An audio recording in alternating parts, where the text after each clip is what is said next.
Hey everybody, it's Alyssa here, and today I wanted to bring you a video on some common small animal feline veterinary emergencies. I am a small animal emergency room veterinary nurse or veterinary technician. I have worked in veterinary medicine for the past 3.5 years, and I've been in emergency veterinary medicine for the past 2.5 years.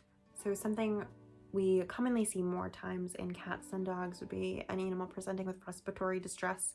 For cats, this would be open mouth breathing. So open mouth breathing in cats looks like they are panting. And they could also present with an increased respiratory rate, excessive use of abdominal muscles, or their gums are not. Usually for cats, their gums are a pale pink. They're not like a super dark pink like with dogs, but normally they present with either white or gray gums, which means they're not perfusing properly. It is something that's very serious, which is normally treated with oxygen therapy. Normally the doctor will do a quick chest scan to see if there's any free fluid, and then normally we will give them an injection, or the doctors will listen to them if they have some sort of heart murmur or arrhythmia. Depending on what it is, sometimes the doctors will give an injection of something called furosemide, which is a diuretic, which will help to flush out any fluid. They go into oxygen with some water, and they wait for the doctor to be able to call the owner and go for additional treatment from there. The next common emergency that we do see in cats would be something called saddle thrombus, where a feline patient will come in with not being able to use, usually it's a hind leg. Most of the time it's both hind legs where they are unable to walk. Usually they are yowling and they're screaming. It is something very, very sad to see. Usually saddle thrombosis is caused by the animal throwing a clot, and that clot is blocking off their blood flow to their hind legs. And normally we treat them with a pain medication as soon as possible. And if they do have any respiratory symptoms, a lot of the time they will go into oxygen if they need that as well. Normally for any sort of saddle thrombosis, depending on the severity of it, if it is affecting both hind legs, most of the time, unfortunately, the next step for these patients would be humane euthanasia, because it is not something that's very easily treated in veterinary medicine. I have never seen a case treated or treated and gone home with you. And the next very, very common one that we do see in veterinary medicine for feline emergencies would be a male cat that presents with either straining to urinate or a possible or confirmed urinary obstruction. If a male cat is presenting with straining to urinate or having bloody urine or small frequent urinations, we will, upon presentation, feel their bladder to see if it can be expressed. If it can be, which is great, usually they're diagnosed with something called feline lower urinary tract disease, or the abbreviation FLUTD. They are recommended to start a prescription diet. They are treated with something normally called prazosin and then a pain medication. And then they are sent home.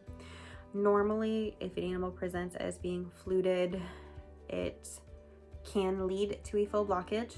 A UO is a urinary obstruction, which is very, very serious. Does need to be catheterized pretty immediately, and the preferred treatment for that is hospitalization for normally 1 to 3 days on IV fluids with a urinary catheter placed and kept in until it is removed right before they leave, so we are able to help flush out any possible crystals or and prevent that blockage from happening again. Unfortunately for male cats, if they do block once, normally they are prone to blocking again.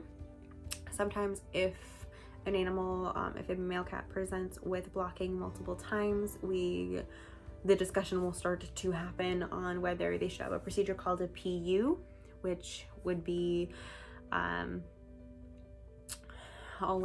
insert what a PU surgery entails, like here.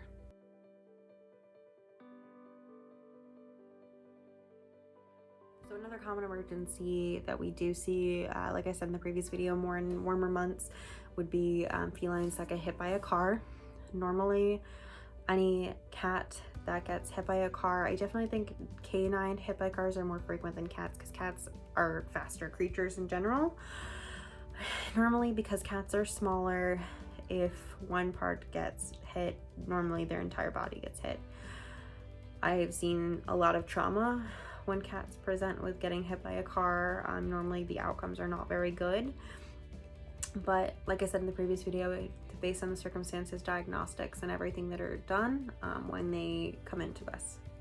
Another very common veterinary emergency for cats would be urinary tract infections or constipation. So like I said in the previous video, for cats, usually more in female cats, they will be treated with doing, like for a UTI would be a urinalysis done in-house, possible send out to the lab if needed, sending them home with an antibiotic or giving them an injectable antibiotic, and sending them home with a couple days of a pain medication to keep them comfortable. For constipation, it's going to be taking an x-ray normally, and then usually we do give them some sort of pain medication or sedation depending on the animal. We usually do then give them an enema. Sometimes we do have to fully sedate them and do something called deobstipation, which the doctor goes in and manually has to extract any fecal matter that are there. And sometimes these patients, depending on the severity of the constipation and if they are still eating or if they're not vomiting or anything, they may need to be hospitalized. Another common veterinary emergency for cats would be lacerations and bite wounds or cat abscesses.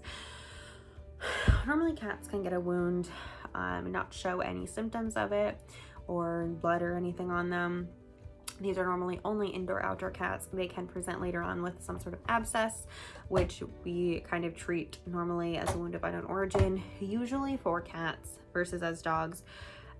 Most cats that present with a laceration or a wound are some sort of wound of unknown origin, which we do also always have to booster their rabies vaccine per state law.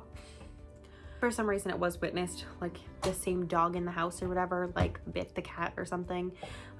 May not need to booster the rabies vaccine. Usually we always do in cats. Like I said in the previous video too, if we hope that it's just a quick clip and clean and we don't have to sedate or do anything else to the animal.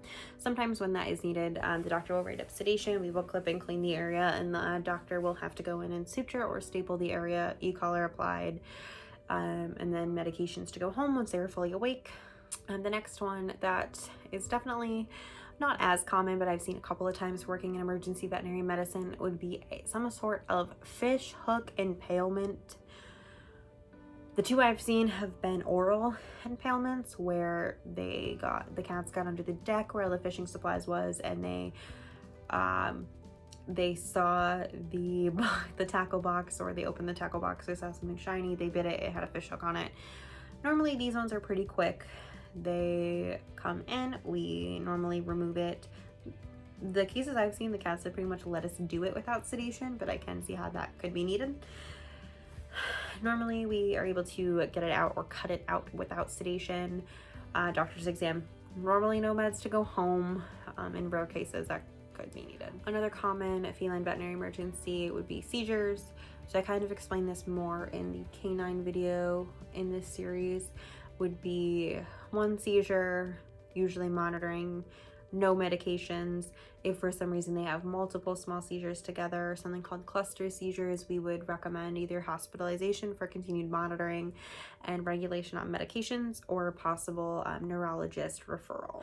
So it's not as common in cats as it is in dogs, where an animal could present with being lame. Cats tend to be better at hiding pain than dogs are. So normally if an animal is coming in, especially a cat that is non-weight bearing, it's usually something that's broken. So whether trauma was seen or not, I have seen quite a lot of cats that might have a slight limp on a back leg and have a completely fractured pelvis. It's usually, for cats, at least a pelvic x-ray if it's a hind leg that is broken. Normally we try to take a full body x-ray to see what's going on, whether it's a fracture to a bone in their spine, which is not super common. Usually it's pelvis or a leg that is fractured. when a cat presents with being lame. So x-rays, usually splinting, possible surgery might be needed, or additional stabilization or treatment that need to be done. So not as common in cats as it is in dogs.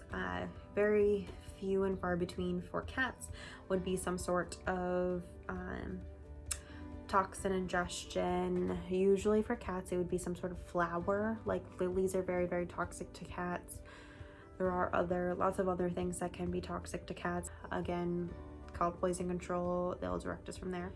Another very common emergency for cats would be dietary indiscretion or foreign bodies. Normally for cats, if there is a possible foreign body, it's usually a linear foreign body where it's like string or something and it's like in their intestines, like following their intestine.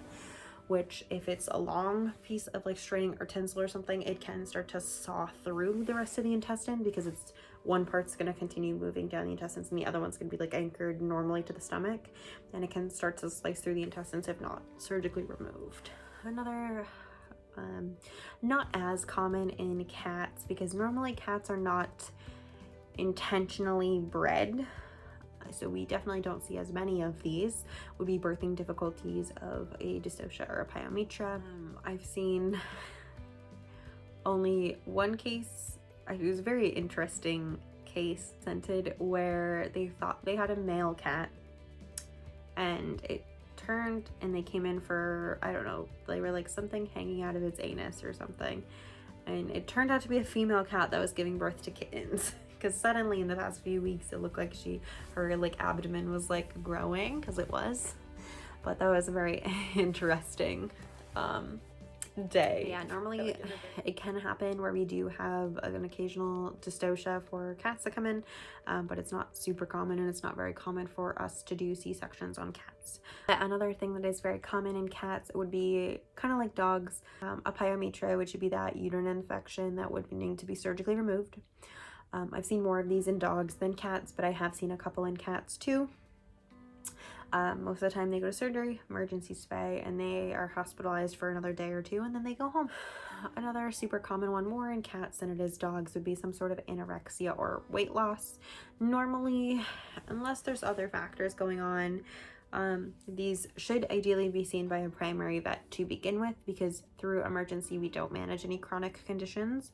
So if this were to be a chronic condition, we would either refer them to our internal medicine department or to their primary vet that would be able to manage a chronic condition. But we do get a few that come in with like a recent weight loss, they can't get into the regular vet, and it would be a full workup with possible x-rays, possible ultrasound, blood work, all that stuff. So thank you guys for watching. I hope you liked this video on some common small animal feline veterinary emergencies. If you have any other video suggestions, please leave them in the comment section down below. Please like and subscribe, and I will see you guys in my next video. Bye everyone.